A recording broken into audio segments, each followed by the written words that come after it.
balimaw kɛrɛnkɛrɛnnen ɲɛna an ka cɛkɔrɔba ni musokɔrɔbaw tuma min na tɔw bɛ bɔ an fɛ Mali kɔnɔ yan o y'a sɔrɔ Mali jamana a tilalen don maradugu de la o maradugu a bɛ fɔ olu ma ko région Bamakɔ tun ye cercle Bamakɔ tun ye district ye o districtiya in o dabakun tun ye ka danfara don Bamakɔ komi Bamakɔ ye jamana faaba ye o de tun ye ka danfara don Bamakɔ ni jamana maradugu tɔw ni ɲɔgɔn cɛ tubabuw bɛ bɔ yan tuma min na maradugu 6 de tun bɛ Mali la n'a kɛra fili ye an bɛ o hakɛto ɲini kɛ cɛkɔrɔba ni musokɔrɔbaw fɛ o kɔsa in na Mali nana kɛ maradugu 8 ye n'o région 8 ye ka Mali bɔ o région 8 in na ka na kɛ région 19 ye o kumaw de bɛ senna bi a duguduguma kumaw bɛ senna diɲɛ laban kibaruyaw o bɛ bila sigi minnu kɔnɔ ni bɛɛ bɛ se k'i ka tɔmɔta tɔmɔ a la cɛkɔrɔba ni musokɔrɔbaw i b'a sɔrɔ aw dɔw bɛ yen o kibaruya ninnu sɔrɔli ka gɛlɛn aw fɛ ka sababu kɛ bolola telefɔni min bɛ aw bolo o bolola telefɔni dɔw ni kumakan kɔni i b'a fɛ ka kumakan lamɛn maa y'i wele i bɛ se ka kumakan ninnu lamɛn o ye telefɔni fɔlɔ bɔlen ninnu ye a bɛɛ lajɛlen a fanba ye bolo tintin yɔrɔw ye nka an bɛ don min na i n'a fɔ ko bi an ka donkibaru tɛmɛnen ninnu na an y'a jira u la k'a fɔ telefɔni sugu dɔw bɔlen don sisan a telefɔni fɛnsɛn bɛɛ lajɛlen wɛrɛ de ye i n'a fɔ aw sigin bɛ i b'a sɔrɔ dɔw sigin bɛ aw la u bɛ ka jafilɛ bondasow lajɛ a bɛ fɔ minnu ma ko télévision bɛ cogo min n'i bɛ filɛli kɛ a yɔrɔ bɛɛ ye yɔrɔ filɛlikɛla ye o telefɔni minnu bɛ yen n'o bɛ n'a fɔ a jafilɛla don a bɛɛ ye wɛrɛ ye filɛli kɛ télé bɛ cogo min a yɛrɛ bɛ ten nka caman bɛ yen olu fɛnsɛn tɛ tɛmɛ tɛgɛ kɔnɔna fɛnsɛn hakɛ kan o telefɔni sugu diɲɛ fantan naani fɛ maaw bɛ se ka ɲɔgɔn kumaɲɔgɔnya ye dama tɛ ko ye hali ni b'a fɛ ka filɛli kɛ aw ka mɔgɔ minnu bɛ jamana kɔ kan n'u ɲɛnafin ye aw sɔrɔ aw denw n'aw mɔdenw u bɛ dabali ni fɛɛrɛ tigɛ i sigilen bɛ ka bon kɔnɔ i soma min bɛ jamana kɔ kan aw bɛ se ka ɲɔgɔn ye ka kuma ɲɔgɔn fɛ a bɛ fɔ to telefɔni Android lamaw o kumaɲɔgɔnya ninnu n'o baro ɲɔgɔnya ninnu ɲɔgɔn filɛ ɲɔgɔnya ninnu minnu bɛ se ka kɛ a bɛ kɛ telefɔni sugu minnu na o ye Android lamaw ye o wale min bɛ kɛ a bɛ fɔ o de ma ko réseaux sociaux hadamadenya ɲɛnabɔ siraw maaya tɛmɛ siraw kibaruyaw lase siraw ka sɔrɔ faama tɛ se k'i bala la i segin b'i ka so kɔnɔ gundo la a ye se ka kɛ gundo ye sabu mɔgɔ minnu y'a dilan olu de b'a dɔn ni gundo don wala gundo tɛ aw bɛ se ka ɲɔgɔn kumaɲɔgɔnya o kumaɲɔgɔnya o dabali n'o fɛɛrɛ minnu bɛ tigɛ minnu fɛ o segi a bɛ fɔ de ma ko réseaux sociaux o ko nin kuma in min de ye juma tɛmɛnen in ko ŋaniya dɔ taara an faso Mali fɛ Mali maradugu ka bɔ 8 ka se 19 ma ko kibaruya de walankatala o kibaru segi ninnu kɔnɔna na a kuma cɛyalen don kɛrɛnkɛrɛnnenya Mali yɛrɛ kɔrɔnfɛla fɛ ka sɔrɔ ka bɔ alamisa tɛmɛnen in na ka se juma tɛmɛnen in ma baara dɔ bɛ yen o baara in ŋaniya dɔ talen bɛ faso fɛ ko ka jamana maracogo a n'a maradugu ko ka yɛlɛma dɔw don o la k'o labɛn cogo kura la u ko de ma ko projet de réorganisation administrative ko a kɛra Bamakɔ yan ani jamana yɛrɛ marabolofaraw la minnu bɛ yen n'o ye jamana dugulemɔgɔw ye ani jamana yɛrɛ sigidaw olu marabolofaraw fo ka se an ka laada ɲɛmɔgɔw ma k'olu caman tun bɛ kɛnɛ kan ni Mali yɛrɛ a maradugu ka ci cogo kuraw la ka tila cogo kuraw la i n'a fɔ maradugu dɔw tun bɛ yen olu tun ye maradugu kelen ye a dɔw bɛ tila ka kɛ 2 wala 3 ye o maradugu tun bɛ Mali kɔnɔ o tun ye maradugu 8 de ye Kayi Kulukɔrɔ Sikaso Segu Mopti Gawo Kidal Menaka o de bɛna yɛlɛma ko kɛ 19 ye wa ni laɲini yɛrɛ bɔra cɛfɔ ni kanbɛn bolonɔ kɛra min na Ibrahim Boubacar Keïta fɛ n'u ko a ma ko accord pour la paix et la réconciliation au Mali bɛnkan cɛfɔ ani kanbɛn malidenw ni ɲɔgɔn cɛ ni bolonɔbila kɛra o la kabini san 2015 ka se bi ma o bɛnkan ninnu dɔw bɛ yen olu tun ye Mali mara dugu latila cogo kura la ka labɛn cogo kura la maradugu ye 8 ye ko a fɔra ko a bɛna kɛ 19 ye hali n'a y'a sɔrɔ yɛlɛma minnu n'u tun ko fɔra cɛfɔ ni kanbɛn fɛ ko o bɛnkan ninnu ko Afrique kalo tile 30 tɛmɛnen ŋaniya dɔ taara ka jira k'a fɔ Mali maradugu bɛna kɛ maradugu 19 ye ka bɔ 8 na ka kɛ 19 ye. O kuma ninnu de cayara kosɛbɛ min bɛ yen ni ŋaniya tan bɛ jamana marabaaw fɛ. Tombouctou min n'ale maradugu n'o ye région ye ale tun ye cercle 8 ye ko o bɛna yɛlɛma ka kɛ Tombouctou ko Tombouctou bɛna kɛ cercle 8 ye arrondissement 32 commune 51. O kuma min n'o bɛ ŋunuŋunu na minnu bɛ n'olu ye banbanci kɛlɛbolo kɔrɔw ye minnu ni tun ye jamana borotɔli ŋaniya ta k'a fɔ u dama faso ka tigɛ ka bɔ Mali la k'o di olu ma n'olu ko olu faso ye Azawadi ye. Nka n'olu ni Mali marabaaw ka sabu kɛ diɲɛ setigiw olu ka tintini minnu y'u bali u ka ŋaniya ninnu ka sabati n'u ni Mali marabaaw laban y'u bolonɔbila kɛ cɛfɔ ni kanbɛn bɛnkawale sɛbɛn na olu yɛrɛ kɔni fɛ olu ko nin tilacogo in ko a ma tali kɛ olu ka jamana olu yɛrɛw sigin bɛ yɔrɔ minnu na o lahalaya kɛrɛnkɛrɛnnenw la ko minnu bɛ yen n'o ye ko waleyalenw ye tiɲɛ minnu bɛ o yɔrɔ sigida la ko nin tilali a ma misaliya o si ma wala olu ma. A fɔlɔfɔlɔ ye fɛn min ye u ka fɔcogo la ko jamana yɛrɛ o yɔrɔ ninnu sigicogo dugukolo yɛrɛ kɛcogo laadaw ni danbew an'u ka hadamadenya yɛrɛ a ma misaliya ta olu kan hali min ye sɔrɔ bolo ni sɔrɔ siraw ye ko a ma tali kɛ olu kan ko misali ko i bɛ taa dugu fitinin dɔw ye ko y'olu yɛlɛma k'u kɛ sirakiliw ye duguba dɔw bɛ yen ko hali bi k'olu ye arrondissement ye olu yɛrɛ kɔni ka laɲini ye fɛn min ye o ye k'u bɛ fɛn min ɲini o ye n'a ma ɲɛ k'a fɔ yen maraw duguw bɛ tila nin tilacogo la ko a tun kan ka kɛ ni bɛn de ye fɔ ka bɛn ani olu yɛrɛw a ka taa olu ka kuntilenna n'u ka jimi siraw fɛ a ka kɛ ni bɛɛ ka bɛn ye nin ye Mohamed Al-Mahamoud Ramadan n'ale de Emela n'u jɛɲɔgɔnw ka dantigɛlikɛla ye.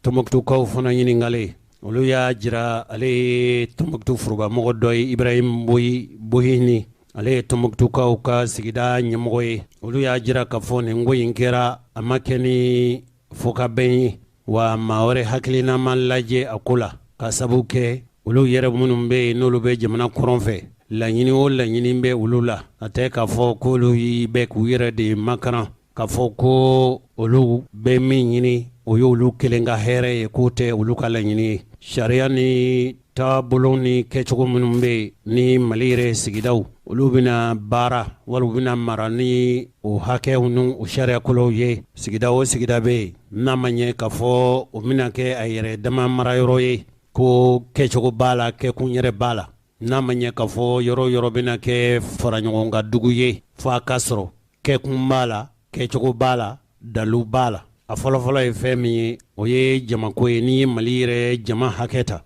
n'a ma ɲɛ k'a fɔ a bɛ tila ka kɛ maradugu ye a kan ka kɛ maradugu minnu ye n'olu bɛna kɛ yɛrɛ maradugu ye. Jamana hakɛ 100 o 100 n'i ye hakɛ dɔ sɔrɔ aw bɛ se ka kɛ aw dama maradugu ye nka ka tilali kɛ ten ka sɔrɔ o ma jate k'o fana tɛ kɛcogo ɲuman ye. I n'a fɔ Tonga, Gosi, Raros ani Guma olu fana bɛ ka a ɲini olu yɛrɛ fana ka kɛ u dama maradugu ye. A bɛ fɔ yɔrɔ min ma ko cercle ani yɔrɔ dɔw bɛ yen n'olu ma nin yɔrɔ sɔrɔ nin yɔrɔ ninnu na ka sɔrɔ olu fana bɛ se ka k'u dama maradugu ye k'a sababu kɛ u ka jama caya ye ko nin si ma jate a ko la. Nka balima minnu bɛ yen n'olu ye an ka jamana marabaaw ye olu b'a fɛ ka mɔgɔw hakili sigi kɛrɛnkɛrɛnnen na jamana minisiri bondaso min sigilen don jamana kɔnɔna marako ye la. Ale y'a jira k'a fɔ nin sɛbɛn in tɛ bila sɛbɛn ye nin ye kabili san 2000 ni san 8 sɛbɛn de k'a fɔ ko baara bɛna tali kɛ nin kan wa nin kɔni ye sɛbɛnkɔrɔba de nin ye Mali maraba dɔ ka kumafɔlen ye k'a fɔ ko jamana bɛna nin ko in kɛ nin cogo la ka sɔrɔ mɔɔw ma bɛn ni hakilina dɔw ye wa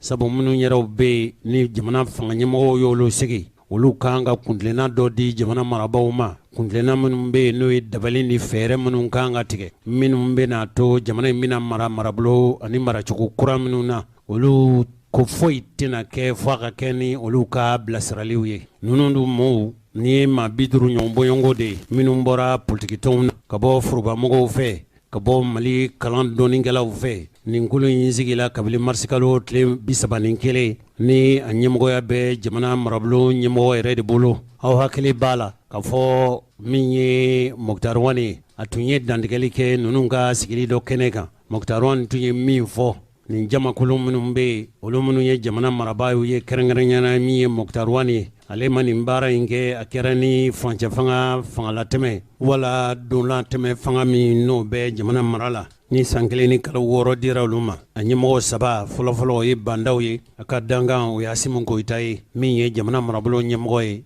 o ye Mukutari Wane. Mukutari Wane tun ye dantigɛli kɛ nin na nanzarakan na a y'a jira k'a fɔ ko ninnu ka baara ye cɛsirikɛbaw de ye a ko ninnu kɔni Mali n'a labɛnna labɛncogo ɲuman na ni Mali y'a yɛrɛ sɔrɔ ni Mali ye wasa sɔrɔ Mali ka baara la a bɛ kɛ ni ninnu ka cɛsiriw de ye. Ninnu maa 50 ninnu n'u olu sɔnna a ko bɛɛ lajɛlen bɛ ɲɛ foyi tɛ se ka ɲɛ ninnu ka cɛsiri kɔ.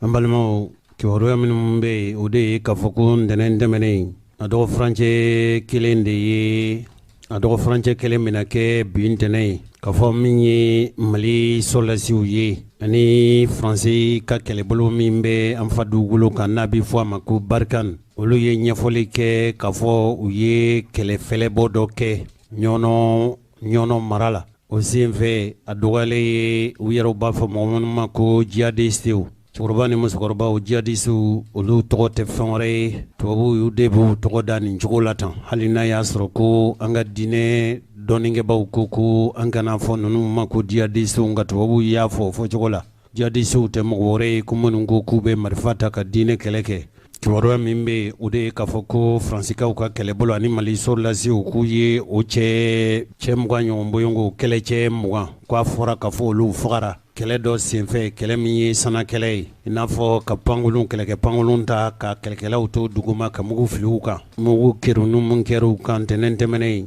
ɲɔgɔn 60 ɲɔgɔn bɔɲɔgɔnko la ko mugu ci ye olu fa u ka bolifɛn minnu bɛ yen n'o ye pikɔtiw de ye kungokɔnɔ bolifɛn senjan ninnu ye n'o mobiliw don a bɛ yɛlɛ bɔgɔnurunuru faraw bɛ yɔrɔ min tu bɛ yɔrɔ min a bɛ se ka boli nin yɔrɔw la k'u ye u ka bolifɛn kelen tiɲɛ u bolola marifaw caman ani mobili kelen fana minɛna nin kɛlɛ bolo min wulila Mali sɔrɔdasiw fɛ k'a kɛra ka sɔrɔ tile 2 ka kɔn ɲɛ ko janfa dɔ sirila nin pɔpalikɛla ninnu fɛ minnu bɛ yen n'a fɔra ka fɔ Masina kɛlɛbolo min bɛ Masina ni u ye u yɛrɛw ko ten k'olu ka kɛlɛ kun ye alisilamɛ ani silamɛya jigilakulu de ye olu ye olu yɛrɛw ni Usama Ben Laden bolola kɛlɛbolo min bɛ yen bolofara kɛlɛbolo min bɛ yen n'a bɛ fɔ a ma ko Akimi ninnu tun ye kɛlɛ dɔ tigɛ Mali sɔrɔdasiw la yɔrɔ kofɔlen na o senfɛ k'a fɔra k'a fɔ senfɛ Mali sɔrɔdasi cɛ kelen fagara nin kɛlɛ min ni o kɛra ntɛnɛn tɛmɛnen n'a dɔgɔ furancɛ kelen bi ntɛnɛn ye a kɛra kalo 1 ani tila ɲɔgɔn bɔɲɔgɔnko o y'a sɔrɔ mugu cili bɛnkan dɔ tun latigɛra ɲɔnɔ kelen mara la marifatigi kulu 2 ni ɲɔgɔn cɛ min ye Amadu Kufa tɔgɔla kɛlɛbolo min n'o bɛ Masina mara la n'u ko a ma ko Kabita Masina ani ani Mali donsow minnu bɛ Masina olu ni ɲɔgɔn cɛ o bɛnkan in tun kɛra sabu ye kalo 6 kɛlɛ min tun bɛ n'a fali fanga bonyana kosɛbɛ ko o fale jugu ninnu jɔ ka danaya ni mɔɔw labila u ka se ka t'u ci fɛ kɛrɛnkɛrɛnnen ɲɛna minnu ye mɔgɔ minnu n'olu tɛ sɔrɔdasiw ye olu tɛ finitigiw ye jamanadenw kɔni nin bɛnkan in a kɛra ni magɔn ye ka bɔ Mali silamɛw ka jɛrɛtɔnba n'o ye Haut Conseil Islamique du Mali ale tun cira jamana yɛrɛ marabaw fɛ nin kuma nin bɛ min jira o de ye k'a fɔ min ye jamana marabaw ye olu tun ye sɔnnɔgɔyali boloda cogo min nin bɛnkan bɛ se ka tɛmɛ jamanaden yɛrɛ damaw ni ɲɔgɔn cɛ ka sɔrɔ jamana marabaw sen t'a la o de senfɛ sa u ka laɲini marifatigi ninnu n'o ye diinɛ marifatigi ninnu ye olu de tun ko ni bɛnkan in kɔni kɛra ko tuma u b'a ɲini Mali yɛrɛ sɔrɔdasiw ka taa ka bɔ a yɔrɔ la nka Mali sɔrɔdasiw banna peto k'a fɔ u tɛna se olu kɔni tɛna bɔ farabugu cogo si la o bɛnkan minnu tun tɛmɛna diinɛ marifatigiw ni donsow ni ɲɔgɔn cɛ mali utun ka laɲini dɔ tun ye mali sɔrɔlasiw olu ka taa ka bɔ farabugu o tun ye diinɛ marifatigiw ka laɲini ye nka mali sɔrɔlasiw ko mali marabaw ko kuma kɔni t'a la fiyewu olu tɛna taa ka bɔ yen nka a tun kɛra kolo fila ni ɲɔgɔn cɛ n'o ye donsow ni diinɛmɔgɔw ye ka fɔ u bɛnna ko la u yɛrɛ dama ni ɲɔgɔn cɛ u ye layidu dɔw ta u ni ɲɔgɔn cɛ bɛɛ y'i ta fan makaran o muguci jɔli ko hali bi a bɛ waleya sabu min ye donsow ani diinɛ kɛlɛcɛw ye layidu ta ka fɔ ko ninnu kɔni u ka kɛlɛ a kɔlɔlɔ tɛna se sigiyɔrɔ mɔgɔw ma i kɛra fula ye o i kɛra kabila wɛrɛ mɔgɔ ye o k'olu sen ka bɔ a la pewu kabila o kabila bɛɛ a yɔrɔ la k'olu ka taali ka segin u ka t'u ka hajiw la u kana kɔlɔlɔ sɔrɔ u kana jɔrɔ ni kɔlɔlɔ yɛrɛ ye koyi anw yɛrɛw ye kibaruyaw sɔrɔ kibaruya minnu y'a jira k'a fɔ u bɛna bɛncogo minnu na o bɛna kuma minnu kan hali minnu yɛrɛw bɛ n'u y'o bɛnkanw ye ko labɛn bɛ ka sabati min b'a to a kɛnɛsigi in bɛna kɛ ɲɔnɔ wala a bɛ se ka kɛ ɲɔnɔ yɛrɛ mara dugu o dugu bɛ yen ko a na se ka kɛ n'u bɛna yɔrɔ min kan ko a na kɛ o yɔrɔ la RFI yɛrɛ y'a jira k'a fɔ olu ye kibaruya sɔrɔ k'a fɔ a kow bɛ labɛnni na nin dun ye kibaruya minnu n'an ye o kibaruya ninnu dɔmɔ kunnafoni labɛn a jatalaw a kumakɛlaw ani a sɛbɛnkɛbaw fɛ nka yala i n'a fɔ aw yɛrɛw y'a mɛn cogo di mali marabaw ka jɔda sɔrɔla nin ko la wa yala a kɛr'u kɔ wa u ye cɛsiri jumɛn kɛ o conseil islamique mɔgɔw ka ciden minnu tun bɛ kɛnɛ kan u ka ca kosɛbɛ an tɛna mɔgɔ tɔgɔ fɔ nka nin ɲininkali jaabi dira o conseil islamique ka ciden dɔw fɛ tuma min na a ɲininkara kunnafoni ɲininaw fɛ a ye min fɔ mali marabaw ka jɔda la u filɛ ministre de réconciliation a wulikajɔba kɛ nin ko ye tiɲɛ na a wulikajɔ kɛ sabu jɛ ka baara fɔlɔfɔlɔ min kɛra n'o ye assemblée générale ba fɔlɔfɔlɔ min kɛra a kɛra ɲɔnɔ dugu kɔnɔ mois de novembre ministre de tun b'o ko in ju la ministre 4 taara ka fara kan ministre 3 taara ka fara kan pour que ka se ka lajɛ in kɛ o lajɛ in kun ye ɲɔnɔ dugudenw yɛrɛ ka bɛn ni sigikafɔ ɲinini ye hakilina kumaba minnu bɔra o kɔnɔ n'o ye résolution min bɔra o kɔnɔ o résolution de y'a ɲini ko conseil k'i ɲin do dossier in na ministre ye tali k'o la o kɔfɛ comme an tɛna po ye sigi dɔ fɛnɛ labɛn o fɛnɛ kɛra mois de mars kɔnɔ o sigi in de fɛnɛ y'a ɲini tuguni ka fan fila in bɛɛ lajɛlen bɛn n'o ye jihadistes ni donsow ye ministre de réconciliation taar'o fɛnɛ na ne yɛrɛ tun b'o kɛnɛ kan donc an ye tani ka segi fɛn o fɛn kɛ ani ministre de réconciliation an bɛ ɲɔgɔn kalama mais o conseil y'a dama entité an b'an ka baara kɛ indépendamment an kɔni b'a informer an ka baara bɛɛ lajɛlen na wa an n'an ka président ba u bɛ ɲɔgɔn kalama kosɛbɛ baara in kɔnɔ wa an b'a confirmer k'a fɔ ministre n'o ye ministre de réconciliation u y'u se kɛ wa halisa u bɛ ka continuer k'u se kɛ alhamdulillah effort bɛɛ tɛ kɛnɛ kan ta ye ça c'est vrai n'a fɔra i ka weleweleda kɛ ka ɲɛsin mali bɛɛ lajɛlen ma k'o kɛ kuma laban ye gɛlɛya min bɛ yen ni an bɛɛ filɛ ka a kɔlɔlɔ sɔrɔ malidenya la i mana ye mali fan o fan gɛlɛya in dɔ i y'a sɔrɔ n'i m'a sɔrɔ i yɛrɛ kunda i y'a sɔrɔ i balima kunda walasa an ka bɛn ka don kan kelen fɛ i bɛ mun fɔ maliyɛnw ye ne bɛ mun fɔ maliyɛnw ye o ye an ka bɛn bila ko in bɛɛ lajɛlen sanfɛ ɲɔnɔ bɛn in sɔrɔlen kɔfɛ a man kan mali dugukolo kan bilen k'a fɔ ko jihadisi ko kɛlɛ bɛ se ka kɛ sababu ye ka joli bɔ mali kɔnɔ bana mana wuli an bɛ boli ka taa fura de ɲini ni fura sɔrɔla bana man k'i sɔrɔ bilen dɛ tubabu k'o la ko prévention ka fisa ni guérison furakɛli bana mali bana fura o ye sigikafɔ de sigikafɔ ka bila ko in bɛɛ sanfɛ maliyɛnden bɛ yɔrɔ o yɔrɔ an bɛɛ ka jɛ k'an bolo di ɲɔgɔn ma sigikafɔ min bɛ senna nin ɲɔnɔ ta in kɔfɛ a ka se ka kɛ mali dugukolo fan bɛɛ lajɛlen fɛ mɔgɔw ka ko in bila mɔgɔw ka tɔgɔ to yen mɔgɔw ka intérêt la ko ninnu to ten an ka maliyɛnw lajɛ maa minnu bɛ ka bɔnɛw nin na degun minnu bɛ ka kɛ a bɛ ka kɛ an yɛrɛ ɲɔgɔn dɔw de la a bɛ se ka kɛ a bɛ ne sɔrɔ a bɛ se ka kɛ a bɛ sɔrɔ a bɛ se ka kɛ i bɛ yɔrɔ o yɔrɔ a bɛ se k'i sɔrɔ sira dɔ fɛ wali sira wɛrɛ fɛ mais n'an y'an bolo di ɲɔgɔn ma ka maliyɛnya bila a bɛɛ sanfɛ a ka ca ala fɛ an bɛ mun ɲini an b'o sɔrɔ ala k'an bɛɛ sababa nin tun ye an ka jamana marabagaw u ye cɛsiri min kɛ nin ko la ne hakili la k'a fɔ bandaw yɛrɛ tuma min na a ye diinɛ ɲɛmɔgɔw bisimila a yɛrɛ dasira nin kuma ninnu ma sabu a y'a jira k'a fɔ u bɛ ka fɛn o fɛn kɛ n'o ye an ka jamana diinɛ ɲɛmɔgɔw ye dogo ni bange la k'ale b'a bɛɛ lajɛlen kalama a y'a ɲini u fɛ k'u cɛsiri mali diinɛ ɲɛmɔgɔw n'a ma ɲɛ kɔni k'a fɔ kɛlɛ min bɛ sen na mɔgɔ minnu kudayi bada olu tun kunna sigi la bɛɛ kɔni b'a dɔn k'a fɔ laada la cikɛla ani bagangɛnna olu ka bɛɛ ka nata ani bɛɛ ka nafa ye fɛn min ye o ye dugukolo ye cikɛla bɛ ci kɛ dugukolo kan bagangɛnna ka bagan bɛ balo dugukolo kan sumanw bɛ sɔrɔ yɔrɔ min balo bɛ sɔrɔ yɔrɔ min o ye bagankɛnɛw o ye olu ka bagan tɛmɛsira ye ji yɛrɛ bɛ labɔli kɛ yɔrɔ min dugukolo bɛ sɔn yɔrɔ min suman bɛ sɔn yɔrɔ min o ye cikɛla ka cikɛyɔrɔ de ye ninnu ni ɲɔgɔn cɛ laada la a kuma tɛ ban nka bɛnkanw ni layidukanw de b'a timɛ hakilila ka fɔ nin ye jamana marabaaw ka laɲini ye nka Haut Conseil islamique tun ye maa minnu ci ka taa yala olu ye gɛlɛya sɔrɔ baara la wa ɲɛ sɔrɔla la wa min ye Musa diden dɔw u tun ye dantigɛli kɛ kuma in kan cɛkɔrɔba ni musokɔrɔbaw u ye fɛn min ye u ɲɛ na bamananw ka kuma tɛ ko ni i ni tulogɛrɛn taara kungo kɔnɔ n'a bolila k'i ka boli dɛ k'a ma mɛn ko ye k'a y'a ye de o ninnu taara tuma min na anw tun ye nin kuma in fɔ ka ye k'a fɔ gɛlɛya minnu bɛ ɲɔnɔ dɔgɔfiri farabugu an'a lamini gɛlɛya minnu bɛ yen a ka bon hakili ma nka olu minnu taara n'a kɛra ni donsow ani diinɛ kɛlɛcɛw ka diɲɛ ye n'u ye sira d'u ma u ka taa u tun taara Haut Conseil islamique ka ci min na u ye fɛn min ye ni maa min m'a ye a lakalicogo ka gɛlɛ i bolo kosɛbɛ nka Ala ye jamana in dɛmɛ ninnu sera ka fɔ ka bɛn kɛ nka u ye seereya kɛ u ye gɛlɛya minnu ye u ye fɛn minnu ye sira la ye nin bɛɛ ye dalu ye dalu min b'a to an kan k'an cɛsiri min b'a to nin ɲɔgɔn na wale cɛjugu ninnu u bɛ se ka dabila an ka jamana kɔnɔ cogo min u ye seereya minnu sɔrɔ u filɛ bɛn kama i kan ka i ka jamana bila fɛn bɛɛ kan ko in Haut Conseil an donna la Ala de kama a bɛ maa dɔw ɲɛna tɔgɔ b'a la an ka sira foyi tɛ tɔgɔko la hali video mun n'a bila la peut-être mɔgɔ dɔw bɛna miiri ko an y'a dabɔ ko dɔ kama journaliste y'a ka baara de kɛ an m'a fɔ a ye a ka kɛ il était parti juste pour prendre des notes il a profité de faire une petite vidéo hali ni video kɛcogo ye i b'a ye video amateur don mais peut-être mɔgɔw b'o bɛɛ exploiter ka taa sira wɛrɛ fɛ Haut Conseil donna nin ko in na Ala kama population bɛ se ka lafiya cogo di parce que Mali population hali ni Mali jamana kɔnɔden kelen n'a ye degun dɔ sɔrɔ a kɛra diinɛ o diinɛ na a bɛ maliyɛn den bɛɛ touché donc nin ko in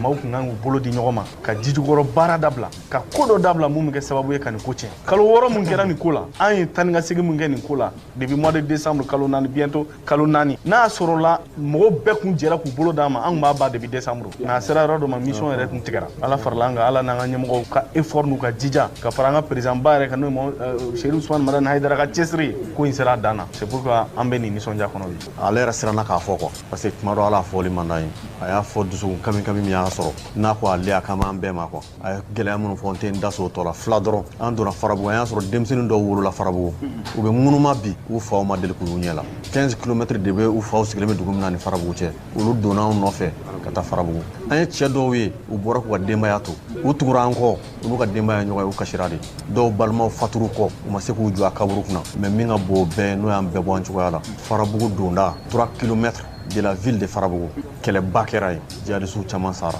donsow caman sara bɛɛ y'o mɛn jihadistes y'u ka su ta ka taa n'a ye parce que o zone in bɛ jihadistes ka contrôle kɔnɔ donso minnu fatura o su bɛɛ b'a zone a yɔrɔ in na yen u ma se ka taa anw nana tɛmɛ mɔbili la sira camancɛ n'i kini lajɛ i bɛ hadamadenw su de n'i numan lajɛ i bɛ hadamadenw su de u jalen kolo ani kunkolo a ye ne hakili jigin Rwanda la quoi an bɛ kolow ye cogoya min na mais kamalen dɔ tun bɛ donso kamalen dɔ tun bɛ a bɛ moto sanfɛ ani minnu tun bɛ ɲɔgɔn fɛ u y'a fɔ a y'a balimakɛ ye a y'a su identifier a balimakɛ ka guloki fɛ 6 mois après maa si t'an na nin yɔrɔ in na min ma kasi kɔnɔ mais nin bɛɛ kɔfɛ f'an bɛɛ ko k'u yafara k'u bolo di ɲɔgɔn ma ka ɲɔgɔn minɛ Mali ka jɔ an taara yɔrɔ yɔrɔ mɔgɔw ye danga don ni nin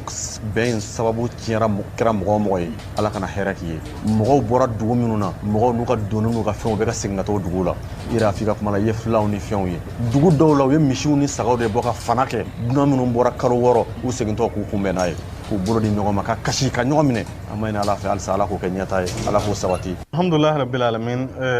ne bɛ se k'a fɔ ma gɛlɛya sɔrɔ baara la n ye dusukun kami de sɔrɔ ka da maaw ka lahala kan sinon personnellement ne ma gɛlɛya foyi sɔrɔ parce que an ye sigi fɛn o fɛn kɛ ne de b'a bɛɛ na noti ta an taara yɔrɔ o yɔrɔ n sigira bɛɛ lajɛlen kɛnɛ kan ma gɛlɛya foyi sɔrɔ ma menace foyi man sɔrɔ mais dusukun kami de n sɔrɔ o dusukun kami ye jumɛn ye wallahi don min an bɛ bɔ dɔgɔ feere ka don Farabugu cɛ o cɛ tun b'an ka mobili kɔnɔ maa tɛ mobili kɔnɔ mun ni ɲɛji ma kɔrɔkɔrɔ a kan kɔnɔ kasi kuru jara bɛɛ kana ka adamaden ka foro ye hectare 20 yirika k'a bɛɛ jeni nafolo tiɲɛ dan don k'a daminɛ Farabugu dɔgɔ feere ka taa Farabugu i b'i ɲɛ jɔ foro la f'i ɲɛ dan a si ma se ka kan malo ma tigɛ n'i miiri o tigiw ka sɛgɛn na k'i miiri nɔgɔ minnu donn'o baara la effort mun kɛra k'o baara kɛ ka na o bilalen ye kungo kɔnɔ ten kɔnɔw sago la a hinɛ ka bon dɛ an tatɔ fɛnɛ ka dugu dɔw ye maa kelen tɛ dugu kɔnɔ i b'a ko diɲɛ wuli dugu tombo quoi i bɛ tombo min dɔn dɛ dugu de bɛ yen a caman maa si t'a kɔnɔ dugu bɛɛ wulila a hinɛ ka bon donc ni fɛn ne bɛ se k'a fɔ n'i ye tɔɔrɔ ye n dusu de kasira c'est à dire ka na ye Mali kɔnɔ nin bɛ se ka kɛ anw tile la cogo di ka taa sɔrɔ se wɛrɛ b'an ye n'o ye kuma ye.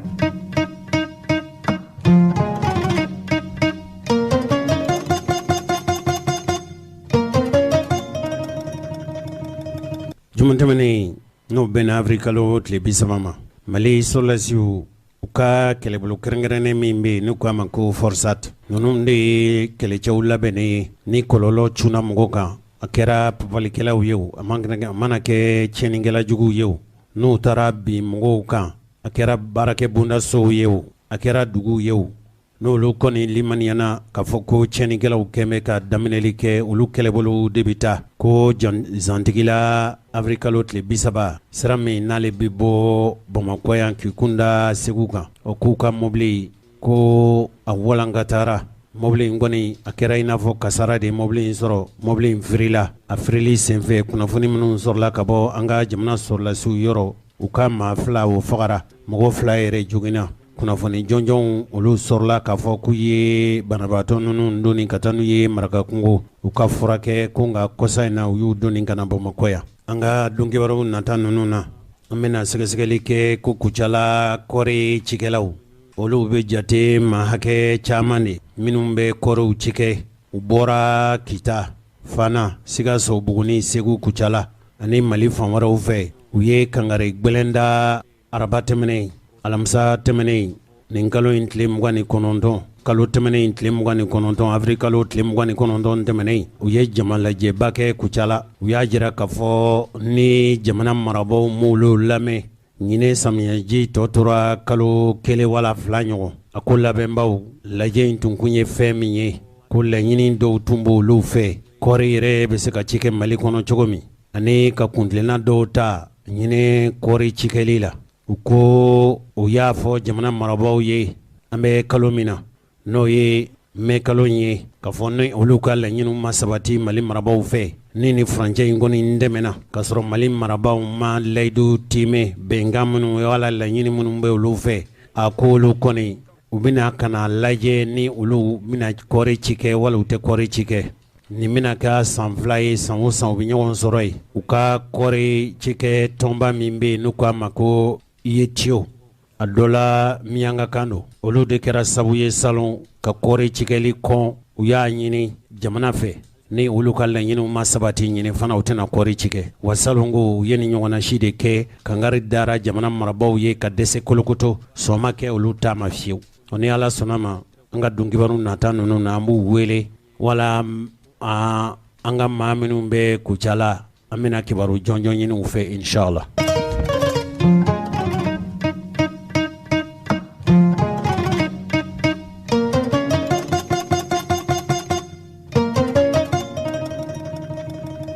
An balimaw cɛkɔrɔba ni musokɔrɔbaw aw yɛrɛ ko ten ko ni fiɲɛ kɛra wuli fɛn ye bɛɛ bɛ hami bɛɛ bɛ jɔrɔ ni kunnadonni de ye an bɛ don min i n'a fɔ bi Bamakɔ yan maaw bɛ wulili ka bɔ u sigiyɔrɔ la hakili b'a la furancɛ fanga in u sigira don min waatinin kɔfɛ kibaruyaw lasira k'a fɔ min ye Bamakɔ pankolonjiginso ye o pankolonjiginso maaw tan bɛ ka to u ka sow jɔ n'a tɛ ɲini ka gun pankolonjigi kɛnɛ na aw tun ye jamana marabaaw ka kuma mɛn kangarida de kɛr'u ye diɲɛ fantan naani pankolonjigi baarakɛ bondasow fɛ ni u bon ninnu ma ci ka bɔ yen a bɛna se yɔrɔ dɔ la pankolon tɛna jigin Bamakɔ yan min fɔra an ka jamana marabaaw fɛ hali o yɛrɛ dɔrɔn tɛ o minnu bɛ yen n'o ye mɛriw ye k'a daminɛ sigida mɛriw la ka se Bamakɔ yɛrɛ mɛriba ma fanga yɛrɛ ka cɛsigi minnu bɛ yen n'o ye prefɛtw ye ani kɔmandanw ye a ka gɛlɛn ka fɔ Bamakɔ yan i k'i sigi yɔrɔ la ka sɔrɔ yamaruya sɛbɛn ma d'i ma yala jamana sigibaw de ka tulosun gɛlɛya don sa wa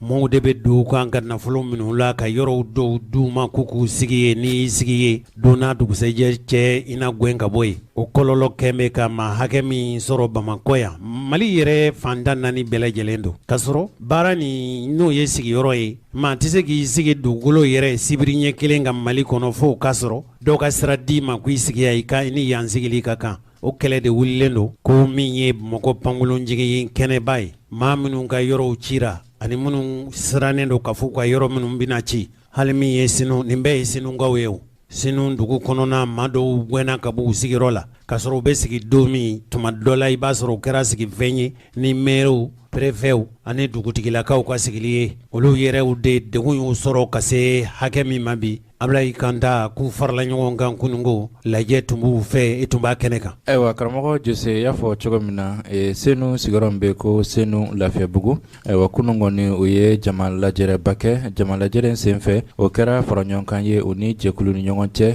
jɛkulu min ni yɛrɛ bɔra k'a fɔ sisan n'o de ye zone aéroportière mɔgɔw ye ka taa fara Ɲamakɔrɔ ani Falajɛ kan n'u ka maaɲɛma ye Abubakari Sidiki Kanta ye olu kɔni farala ɲɔgɔn kan ka kɛ jɛkuluba ye yaasa olu ka kɛlɛ u bɛ se ka taa ɲɛ cogo min na. Ablaye Kanta ni ce ye seereya minnu sɔrɔ ye cogo min an bɛ se ka kibaru jɔnjɔn sɔrɔ a la u ni jɔnni bɛ ɲɔgɔn na kɛlɛ in kun ye fɛn min ye laɲini ye fɛn minnu ye i ye seereya minnu sɔrɔ an balimaw an ka jɛ ka Kanta ka seereya ninnu an k'o lamɛn tuma min na a tun bɛ kɛnɛ kan ye. An bɛ kɛnɛ min kan bi an tun kankanlen don an Senukaw daminɛna bi an kan k'a ka titre bɛ yɔrɔ min kan alors que c'est un faux titre t'a bolo papier faux t'a bolo donc tribunal jugu ani géométrie jugu o de papier labɛn ka d'a ma k'a kɛ titre forcé an ye kiiri kɛ 2012 2013 a ma gagné mais en 2007 le papier ŋɔnɔ ka d'a ma papier a trace ma ye hydrogène na a bɛ domaine donc a bɛna sen ci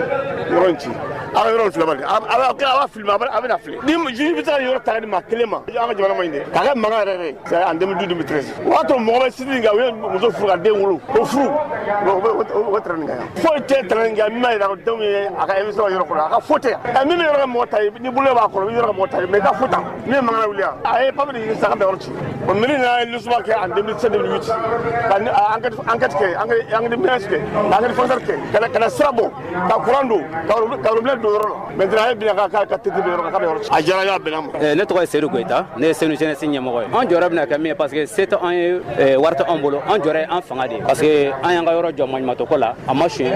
foyi donc k'a ɲini a ɲini cogo la papier fɛ jamana ɲɛmɔgɔ fɛ donc dɔ ka sin ka na fɔ ko ale ye wari sɔrɔ ka na fɔ k'a bɛna o nara ka bɔ an bolo k'o ci donc vraiment an tɛna sɔn bilen an tɛna sɔn ka an faw ɲɛji bɔ an tɛna sɔn ka an baw ɲɛji bɔ an kɔni an b'an disi d'a kan fo saya voilà fo saya an tɛ jɛ an t'a abandonné. Ne tɔgɔ ye Abubakar Sidiki Kanta ne ye plateforme des habitants de la zone dite aéroportière au coordinateur général ye ne alhamdulilahi rabbil alamina soni n ka don kuma kɔnɔ k'i jaabi n bɛ ala fo ka barikada ka kisi kɛ an kuntigi Muhamadu ye ka tila tuguni ka dugawu kɛ jamana ala ka jamana barika an bɛ a sedi Sherifu Usmani Badani Hayidara an b'a fo ni kɛnɛ kan plateforme mana jɔyɔrɔ la an b'a fo n'an y'an fo dɔrɔn an bɛ Sufi Bilali an ka gidi an bɛ ale da o kan Cheikh Sufi Bilali Jalo an bɛ ale fana fo o kosɔn bi plateforme bɛ nin kɛnɛ kan ni kɛnɛ tigi yɛrɛ de ye plateforme ye parce que n'i y'a mɛn plateforme i b'a fɔ ko dugu 11 o dugu 11 Senu y'o disiba dɔ ye anw ka kɛlɛ ye jahadi kɛlɛ de tɔɲɔ bɛ fan o fan an bɛ wuli k'an jɔ tɔɲɔ de ɲɛma an tɛ fanga kɛlɛ an tɛ mɔgɔ kɛlɛ nka an bɛ hakɛ ɲini parce que o ye jamana kanu yɛrɛ fana dɔ ye jamana bɛ bolo min ka bi a bɛ nimakara la mais an bɛ jɛ ka fara ɲɔgɔn kan k'an bolo di ɲɔgɔn ma pour que ka jamana bɔ o la ka se ka jamana kisi an bɛ kɛnɛ min kan yan bi zone ko kuma tɛ nin yɔrɔ nin tɛ zone kɔnɔ nka an b'a kuma fɔ don min na n ko faamaw k'a lajɛ ka système changer mali ko tɔ tɛ kunkolo ye tagacogo de don tagacogo de man ɲi tagacogo ka falen cogo di jamana kɔnɔ jamana bɛ taa yɔrɔ suma kɛrɛnkɛrɛn ma dugukolo ko jamana yɛrɛ bɛ taa yɔrɔ suma n'a bɛ fɔ o ma ko lotissement officiel ka mɔgɔw bɔ dugutigi sigi la ka notification d'o ma mairie fɛ o notification fana wari bɛ taa sara k'o kɛ permis ye maa wɛrɛ fana ka na tuguni ko o yɔrɔ ko o dugukolo ko o titre bɛ ale bolo o ye dabalibanko ye dɛ jamana dun tɛ yɔrɔ attribué fiyewu maire mana demande don ko ka yɔrɔ di a ma soni domaine ka yɔrɔ attribué maire la a bɛ sɛgɛsɛgɛ de k'a dɔn k'a fɔ charge foyi tɛ nin yɔrɔ kan o la a bɛ di maire ma k'i yamaruyara ka nin yɔrɔ masina baara kɛ komi o kuma ka ɲi maire da olu tɛ yan nka anw ko mara ka segin so mara segin so dɔ ye ka dugutigiw bonya mara segin so dɔ ye ka dugu sigibagaw bonya dugudenw ka bonya faamaw fɛ faamaw yɛrɛ fana ka sariya bonya ni kiiri bɛ tigɛ a ka tigɛ tiɲɛ kan n'a tigɛra tiɲɛ kan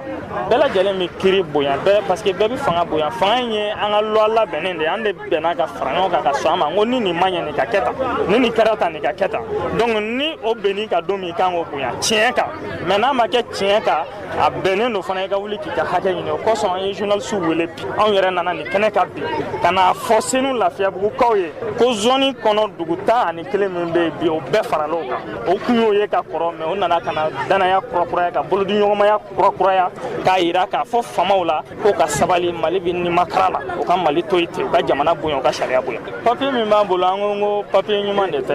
a verification bɛɛ y'a yira k'a fɔ ko papier ɲuman tɛ o kɔfɛ hali sisan titre numéro bɛ yen n'a y'i diya i bɛ taa vérifier a tɛ yen donc titre yɛrɛ numéro man ɲi donc papier man ɲi nka papier min y'a bolo hali ni papier ɲuman tɛ ni papier dɔ don nka papier dɔ y'anw bolo o ka ɲi kosɛbɛ a bɛ fɔ o ma ko permis mun y'a yira aw la k'a fɔ ko papier man ɲi aw taara fanga donna la ka ban an taara ka taa an ka sɛgɛsɛgɛliw kɛ sɛgɛsɛgɛliw y'a yira k'a fɔ expertise b'an bolo minnu y'a yira k'a fɔ ko titre min b'a bolo titre ɲuman tɛ kiiri ye tigɛ ko fɔlɔ min kɛ a yirala k'a fɔ ko papier ɲuman t'a bolo k'a ni nin kiiri kɛli man kan o kɔfɛ an t'a dɔn a ka mɔgɔ de nana fanga la wa min nana donc o nana kiiri tigɛ tuguni k'a gagnera donc o kan ka mɔgɔ jɔrɔ o bɛ kɛ jamana kelen pe kɔnɔ o ye Mali ye mais kiiri tigɛla min y'a yira k'a fɔ k'a ka hakɛ tɛ yen n'an ye nin kɛnɛ sigi n'an m'o fɔ o ma ɲi dɛ o kosɔn an tɛ se ka juge bɛɛ kɛlɛ walahi an jigi bɛ hali bi an ka justice kan certes dɔw de b'a la o man ɲi minnu ka ɲi an b'a ɲini o fɛ minnu man ɲi a y'o bɔ yen o fana ye sariya ka kumakan dɔ ye anw ka laɲini laban ye min ye ka ɲɛsin jamana ɲɛmɔgɔw ma o ka jamana mara ni ladiriya ye sariya y'a fɔ cogo min na sariya ka baara k'o kɛcogo la o ka jamana hinɛ minɛ o ka jamanadenw lajɛ o ka mɔgɔw bila o ka hakɛ kɔnɔ hali n'a y'a sɔrɔ k'a fɔ ko se bɛɛ bi olu de ye an b'o de ɲini jamana faamaw fɛ jamana in bi waati min na i b'a fɔ sisan tɔɲɔ fanga bonyana kojugu. Ayiwa monsieur Kanta a y'a fɔ ka kungo kɔnɔ ko n'a y'a sɔrɔ ni aw ka laɲini dɔ ma sabati ko ni sunkalo kɔnɔ in banna k'aw bɛna taama boloda. N'o kuma sera an b'an da don o la k'o ɲɛfɔ nka an bɛna tagama min kɛ o tɛ Senu Lafiyabugu kelen dɛ parce que mɔgɔ dɔw bɛ yen olu bɛ kɛnɛ ma u bɛ ka si kɛnɛ ma ale nin yɔrɔ in na mɔgɔ dɔw bɛ ka sa u la an bɛ bana na olu ko mɔgɔw kana fara ɲɔgɔn kan dɔw bɔlen don k'o bila soso ni jinɔgɔ la n'o jamana kelen wulila tugun k'a bɛna maa wɛrɛ bɔ ka bila o soso n'o jinɔgɔ kelen na anw bɛ so ma wa o de la bamananw b'a fɔ ko ni fɛn bilen ye maa min fa ni ye fugulan bilentigi natɔ ye k'i bɛ siran o kosɔn an wulila k'an jɔ ninnu ko k'o da k'o hakili latigɛ foyi t'o sɔrɔ an bɛ fara o kan an bɛ kɛlɛ in kɛ wa a bɛ to an ta la a bɛ k'an ta ye parce que la démocratie c'est le pouvoir des peuples et par les peuples.